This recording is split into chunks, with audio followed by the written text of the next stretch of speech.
Dekadave të fundit, migrimi i popullit të Republikës së Maqedonisë së Veriut ka qenë vazhdimisht në rritje, ndërka që në ditët e sotme, vëllimi i tyre është më i lartë se kurrë. Ajo që bie në sy është fakti që personeli kualifikuar, të rinj të talentuar, po e braktisin vendin gjithnjë e më shumë. Si zakonisht, kushtet e vështira ekonomike, papunësia dhe mungesa e perspektivës në vend i ka detyruar ata të orientohen drejt vendeve europiane. Sipas të dhënave të entit shtetror të statistikave, numri i qytetarëve që kanë migruar jashtë vendit është qetësues.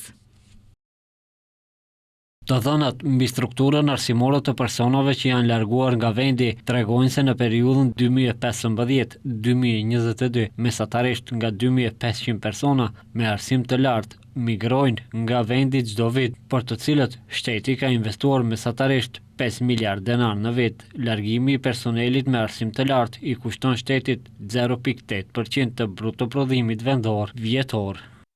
Analizat dhe raportet e entit shtetror të statistikës thonë se emigrimi i kuadrove të kualifikuara paraqet sfidë serioze për vendin. Sipas të dhënave të marrën nga organizatat ndërkombëtare dhe vende që kanë migruar, numri i qytetarëve që banojnë jashtë vendit po rritet me një ritëm të jashtëzakonshëm. Ky trend paraqet sfida serioze për vendin, duke përfshirë largimin e personelit me arsim të lartë dhe efektet e mundshme në ekonomi dhe shoqërinë në tërësi.